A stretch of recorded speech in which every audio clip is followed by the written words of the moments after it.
So, we are back with more soap. This is going to be season 1, episode 6. I've got mixed feelings about the series. Like, I'm enjoying it, but it's also a little bit annoying to me. And I think it's just the way that they've got it set up because, okay, like, Hitchcock's idea of suspense was to tell the audience that there's a bomb on a train, and then you watch and see what's going to happen. And the suspense and the anxiety is that the audience knows the bomb is there. And the suspense is whether or not anybody is going to figure it out and stop it. And it feels like that's what they were trying to do with this by setting up everything in the very first episode and telling you everybody's secrets.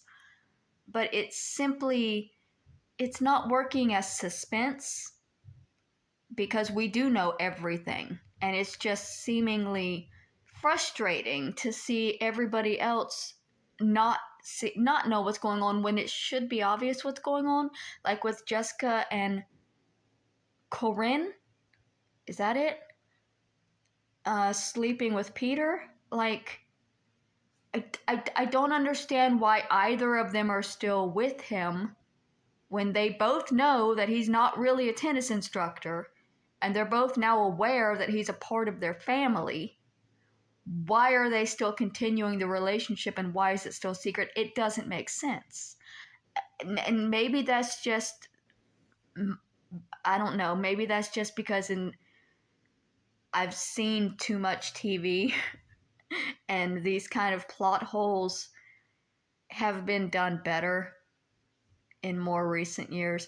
But it's not that they're bad. I'm just hoping that some of these things will be tied up and we can start something new, and maybe that will be a little better for me, because the storylines we have now, it's not really doing it for me. I don't know if I'm going to continue watching through season 2. There's only, I think I said 4 seasons, and I think they are all on YouTube. But I don't know if I'm going to continue watching past the first season. I might watch the second season on my own and then do a mini review of it, just me talking about it. But if it continues the way it is, I might give up on it pretty quickly, unfortunately. And I hate to say that because some of the characters and some of the stories I really do like. I really like Jody. I kind of want to see what's going to happen with Billy. You know, he's figuring things out. He's upset he's lost his medal, but obviously a girl's gonna want gold over a tooth. Poor kid. And I like Benson. I'm still not over Benson tripping that dude in the second episode. Physical comedy obviously is always going to get me, but a lot of these storylines, like, I want Chester and Bert to both die. These women just need new husbands. Maybe they won't need to cheat if they have new husbands that aren't complete pieces of shit. And Danny is just, I don't know. He can't be that incompetent. I mean, I guess he can, but it doesn't seem, it's supposed to be funny. I'm aware that they're taking these soap opera tropes and storylines that were taken seriously in the syndicated series soap operas and all, and they're trying to make them comedic. I just don't think they've got it yet. But we are only 6 episodes in, and it might still, there's still chance for it to change. So we're going to give episode 6 a chance.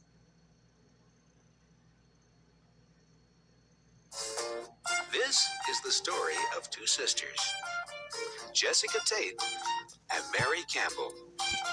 Jessica lives in a neighborhood known as Rich. Jessica likes life. The only thing about life she would change, if she could, is that she would set it all to music. The Tates have more secrets than they do money. We're approaching Mary Campbell's house. Mary, too, likes life. Unfortunately, life doesn't seem to be too crazy about her. As you can see, the Campbells don't have nearly as much money as the Tates. They do, however, have as many secrets.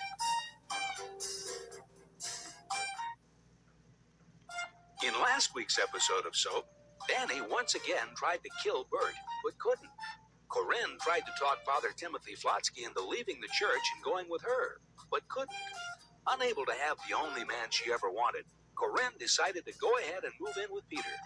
Meanwhile, Jessica was telling Peter she could never see him again. Hold on, it's really dark. I gotta turn my light up. I got it turned down because I'm trying to save my battery, but I can't see shit. Corinne walked in and found her mother kissing Peter. Little did she know her mother was kissing him off. Corinne, unable to have Father Tim, the man she wants, can't live with him. And finding the man she has with her mother can't live at home. And since she has to live somewhere, she decides to move in with Peter anyway. Confused? You won't be after this week's episode of No, Soap. I'm just kind of annoyed with that. She shouldn't be moving in with Peter. She knows he's a dog.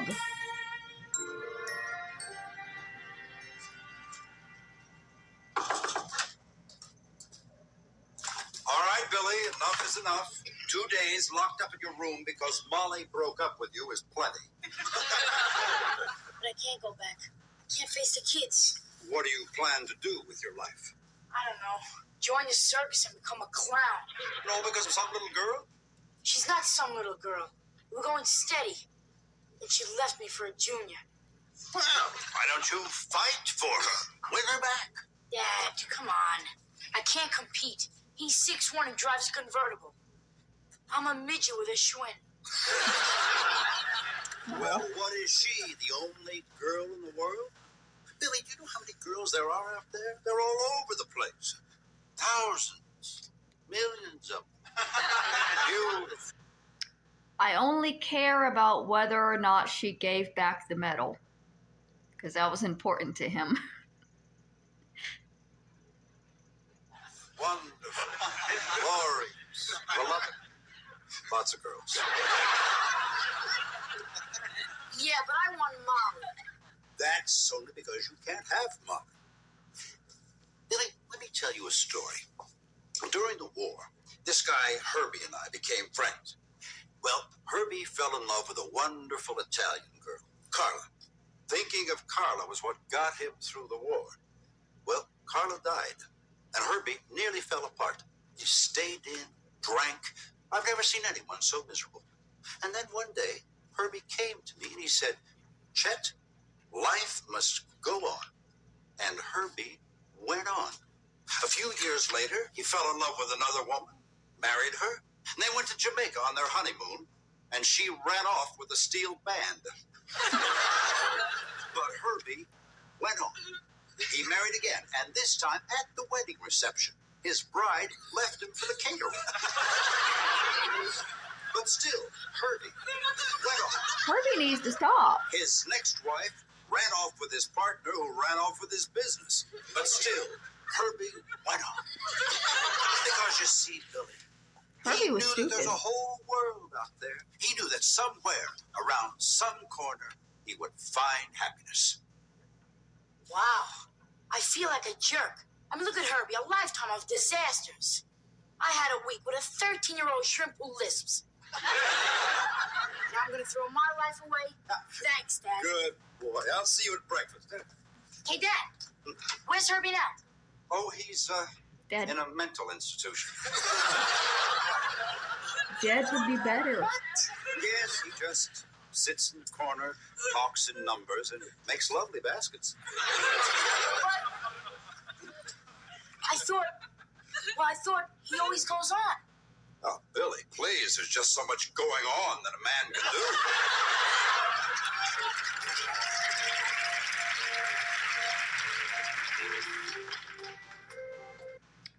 I don't think Herbie's story is the inspiration that Dad thinks it is.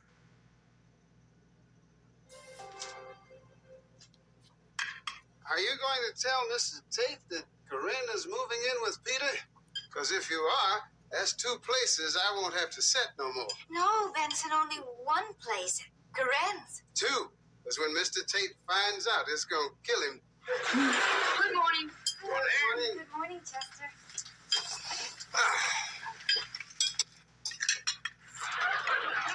Benson!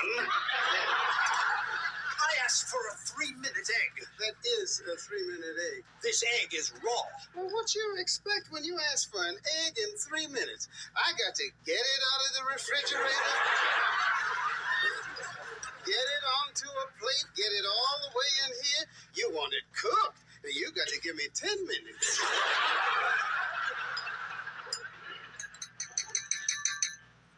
I have an announcement to make. Corinne is not here. I think that we can see that, Jessica. Well, yes, of course you can, Chester, because her seat is empty. Where is she? Corinne is moving. Moving? Where? Where? Where is she moving? Oh, Chester, that is a good question. Corinne is moving into an apartment that she's going to share with someone. Oh, well, not surprised. Not yet. I'm sure she's at an age when she wants to be on her own, and she's going to have a roommate. Yes, dear. Good. I really don't want her living alone. Do we know the girl's family? Yes, we do. We know the family really quite well. As a matter of fact, we're almost related. Good. Who is it? Billy, run upstairs and get Mother something. Why can't anybody ever talk in front of me? I mean, I walk into a room and conversation stops. I went around for years thinking a surprise party was being planned for me. Well, I'm not leaving, Mom. I'm not missing this. Jessica, who is the girl? What girl, Chester? The girl Corinne will be living with. The girl? Oh, the girl. Oh, look, here's Corinne. I told Daddy that you were moving, dear. Who is she moving in with? And Daddy thinks that's nice. Isn't that nice, dear? Things are so much nicer when people think they're nice. Don't you think so? You didn't tell him who I was moving in with? No. I moved. Isn't she an adult? I'm curious. Because if she's an adult, what right does her father have to be upset whether she's living with a man or a woman? I know it's the 70s and like living with a man out of wedlock and all, but she's an adult. And he's been cheating on his wife for like 18 years. He's not exactly one to be judging and setting that kind of boundary. Moving in with Peter. Peter, pumpkin eater, had a wife and couldn't keep her. Put her in a pumpkin shell and There he kept her very well. Oh, I love that one, don't you, Daddy? Corinne, what are you saying? Say it isn't so. Say it isn't so. Everyone is saying All right, stop. stop in the name of love. Break my heart, Break my heart. make it all over. All right, Corinne, one more time.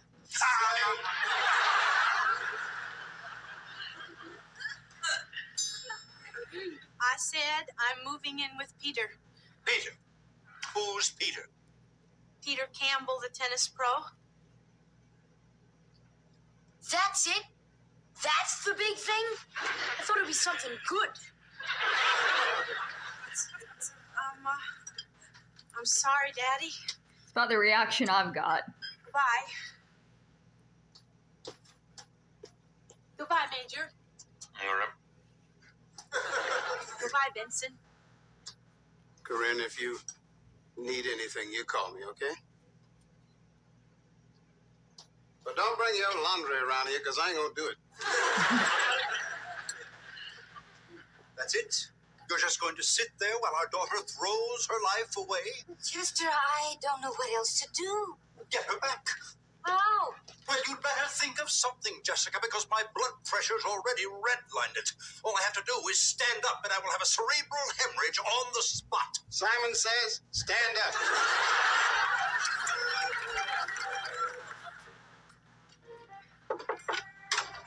What's going on, Corinne? Nothing. Nothing. You're upstairs packing, Mother's downstairs crying, and nothing's going on? I don't want to talk about it. You know, it's funny, Corinne. All these years, I couldn't wait for one of us to move out of the house, and now you are. I'm kind of sad. It's better this way. Tell me, Corinne. Can't. Are you in love? Really, Eunice, I can't talk about it. You wouldn't understand. I would understand. I'm in love.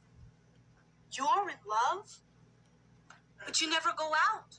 Who are you in love with? United Parcel? Corinne, you're just going to have to take my word for it. I can't tell you who it is. It's very complicated. Complicated, please. You don't know from complicated. Now, believe me, Corinne, if you knew who was involved in my situation, you'd faint. If you knew who was involved in mine, you'd drop dead. All right, Corinne, all right. I happen to be in love with a public figure. Peanuts. A married public figure. Zip. All right, Corinne. Oh wait, is she the one that's with the I'm in congressman? love with Congressman Walter McCallum. Okay. She and Jody had the conversation in the restaurant. I thought it was Corinne that was talking to Jody in the restaurant. These two look so alike that I thought they were the same person in the last episode. But I remember her name easier. It's Eunice. I could, but I can't tell you. Well, I knew you couldn't. Mine's bigger. Oh, yeah? Yeah, A married congressman? right. How do you like this one? I'm moving in with Peter Campbell, who's also having an affair with Mother. Okay, so she is aware that he's fucking her mother. Corinne, you're not allowed to lie. It's the truth.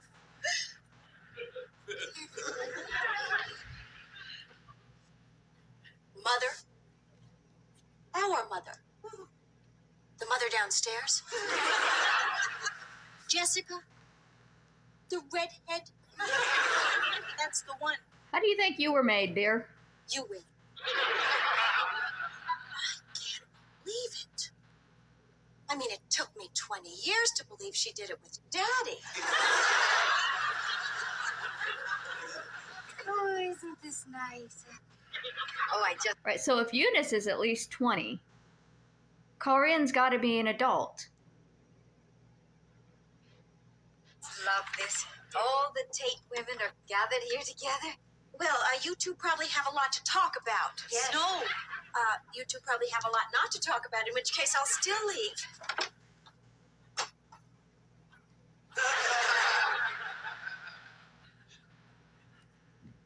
Corinne?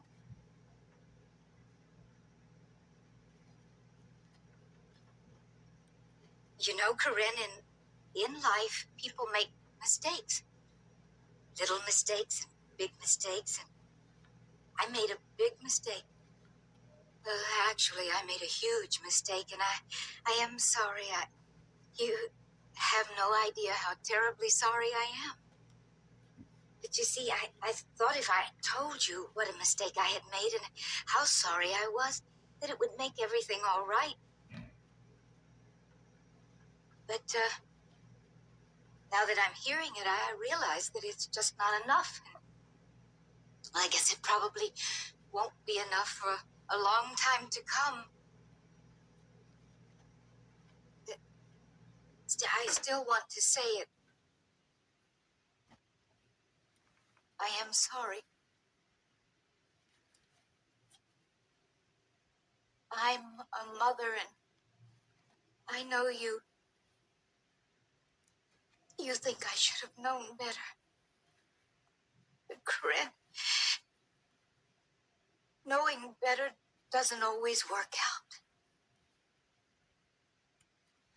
So True. I'm sorry.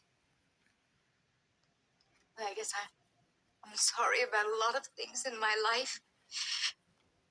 But most of all, I'm sorry for what's happened between us. I'm going to miss you.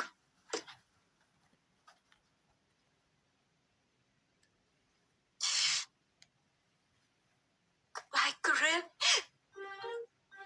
Okay, so, and I understand that it would be difficult to find out that your mother was cheating on your father. But also, isn't Corinne sleeping with like 5 other dudes? One of them, the church guy. I, I don't know. Maybe it's different for her because she's not married to any of them and she doesn't have kids and she feels like it's like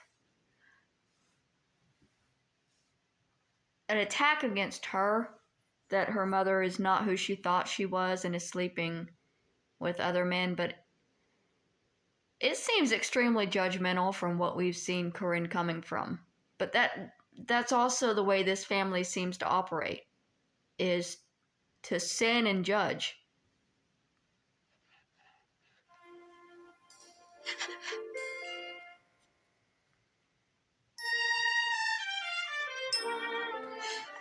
I've ruined my marriage. I've ruined my life. Corinne's left home, and it's all because I took tennis lessons.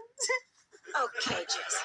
Let's just take one thing at a time. What happened from the beginning? Tennis lessons. Well, it all started 2 months ago when Chester gave me a tennis racket. Now, I don't know why he gave me a tennis racket. I never said I wanted one.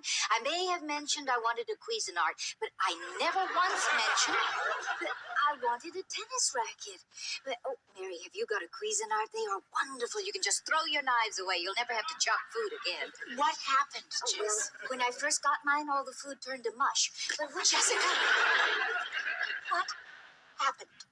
Oh, well, Chester gave me this tennis racket, and I didn't want to appear ungrateful, Mary, so I had to take tennis lessons. And because I took tennis lessons, I met Peter, and because I met Peter, I slept with him.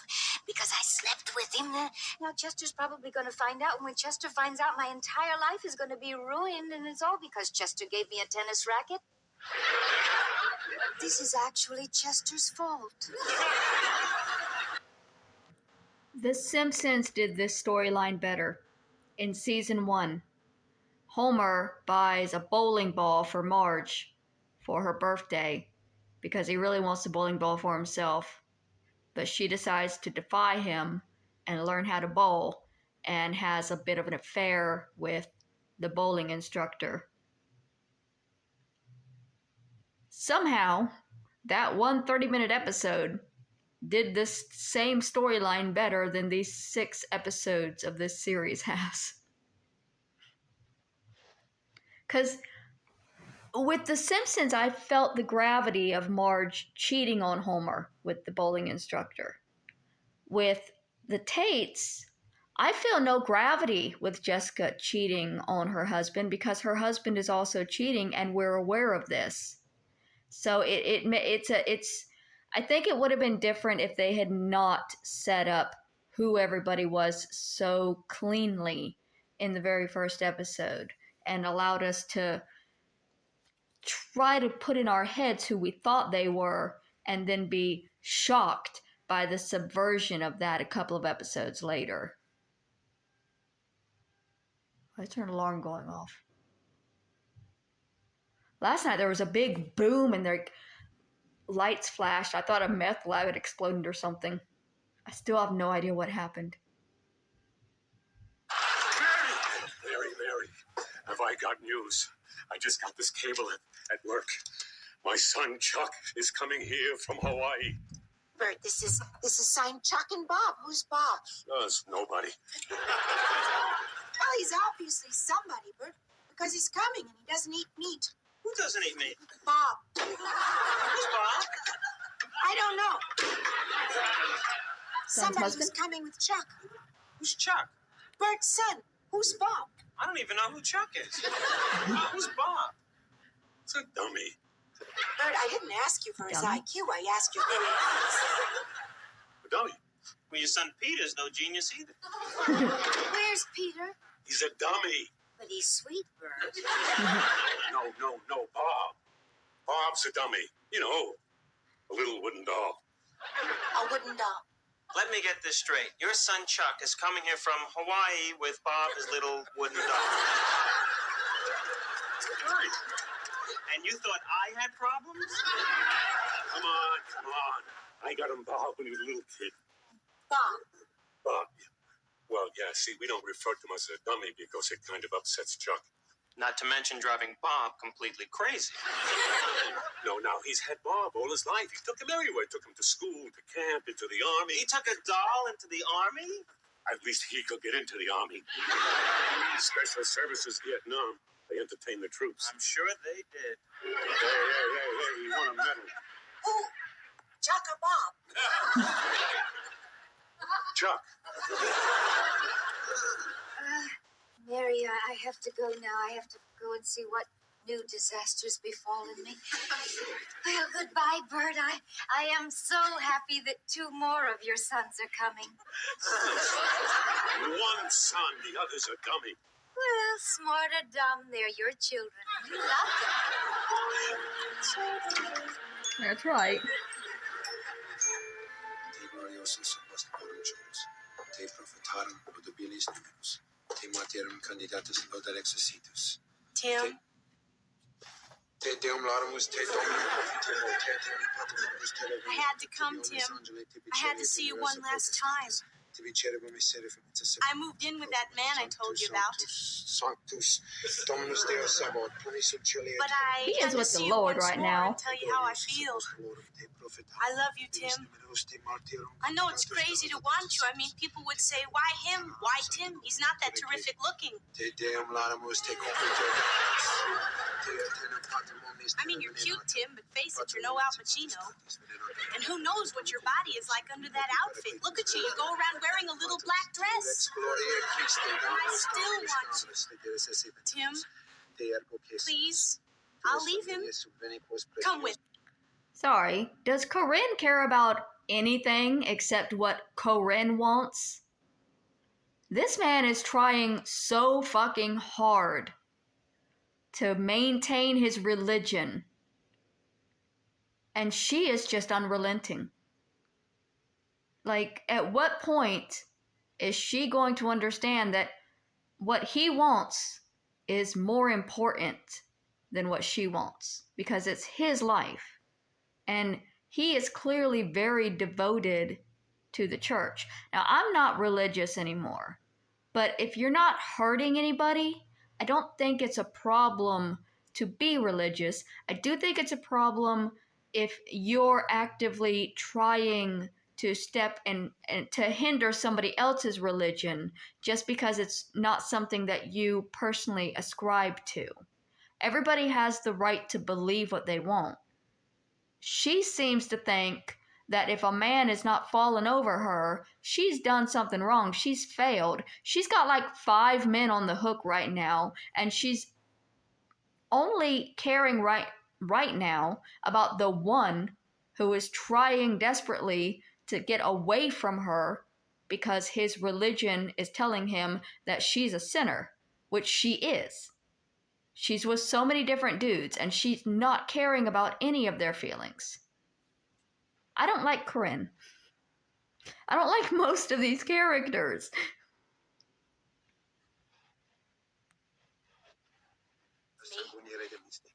I know you want to. If you left, God would understand. He's seen a lot. He's millions of years old. What do you think there is that he hasn't seen? No, huh? Bitch like you in a while. Tim, could you stop praying for just a minute? It's making me kind of crazy. Okay, fine. Doesn't matter. You won't drown me out. You're going to hear this before I leave forever. I will stay with this man, Tim, but I will always think of you. When he takes me in his arms, I'll pretend it's you. And when he whispers my name, I'll pretend it's you. This manipulation. And when I'm with him, I'll pretend it's you. So that's it, Tim. All the praying in the world will not stop me from loving you. Persingelos dies benedissimus te laus nomen tuum in seculum et in seculum seculi dignare Domini Deisto sine peccato nos custodiri miserare nostri Domini miserare nostri fiam misericordia tua Domini super nos quima momentum speravimus in te Domini speravi non confundare in eternum te Deum laudamus te Dominum confitemur te Tim, take it easy. God is not deaf.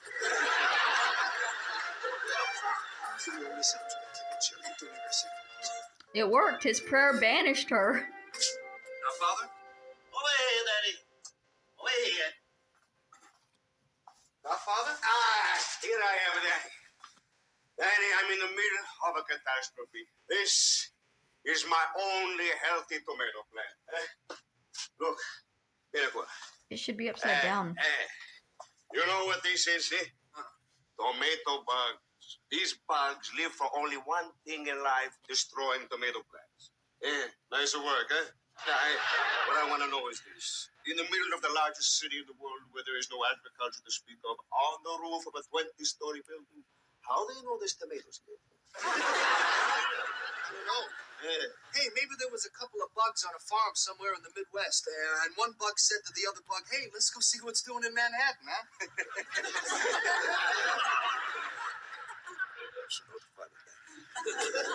These tomatoes are dying. These tomato plants are dying, and I can't save them. Well, Daddy, I've been reading the obituaries the last few days, and I look, and I look, and I look, and never do I see the name of Bert Campbell, and I ask myself, hey, where do I see this name? Well, it's because he's not dead yet. Well, that certainly clears up the mystery, eh? I was thinking that probably was it. Yeah, that was it. So what are you waiting for, Daddy? You should die of old age. Well, Father, I just don't know how to do it. Well, you don't have to be an engineer, Danny. You take the gun, you point it, you pull the trigger. Would be nice if he was in the room. So, Danny, you be a nicer boy, huh? You go home and kill Bert. No, Father, I just can't do it. Look, I know you said in order for me to leave, I had to do you a favor. Yeah. Okay, couldn't you give me something else to do? Ma, what did you have in mind, Danny? Huh? You want to clean out my garage? You want to Simonize the limousine? Hey, a deal is a deal, Danny, no? Besides, it's out of my hands now. I'm sorry. Mr. Lefkowitz wants it done. Couldn't I talk to Mr. Lefkowitz? Oh, please, Danny. Lefkowitz talks to nobody. Mr. Lefkowitz doesn't even talk to Mrs. Lefkowitz. First of all, you can't pry him away from his cockamamie stamp collection. God, Father, I can't do it. I just can't do it. All right, Daddy. You listen to me now, eh? Move in. This is your last chance. You take this key. This is the key to a remote cabin in the woods, where in the next 2 days, you will kill Bert. You invite him to go fishing with you. Fishing? Well, if you tell him the real reason, I don't think he's going to want to go, eh? In the cabin, there's a fireplace. In the chimney of the fireplace, there's a gun. The body, you just leave it there, and we take care of it. Danny, you're such a handsome boy. Nice looking, you know. I don't want to see your body in Brooklyn, your face in the Bronx. That would upset me. Oh, Father, I just can't do it.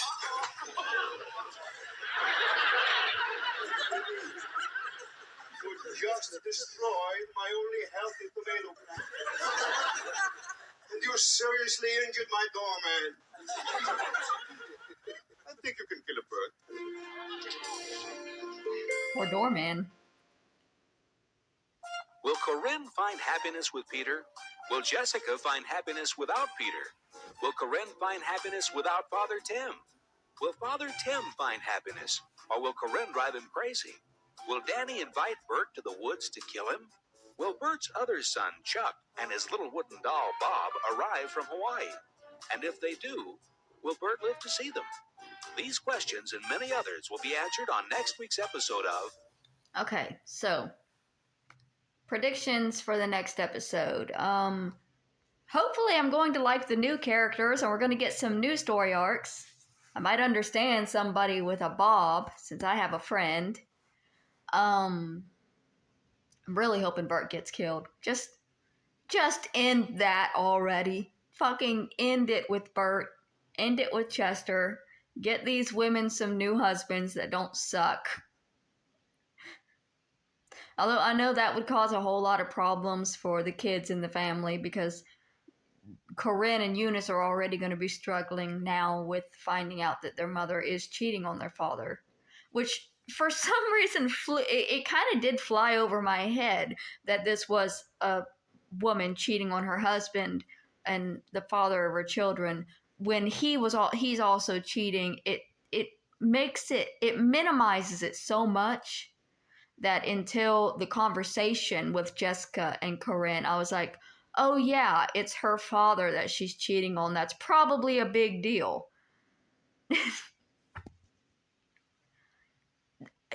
I don't know. They set these characters up too well. There's too much backstory immediately, and I'm confusing them. I thought Corinne and Eunice were the same person for an entire episode.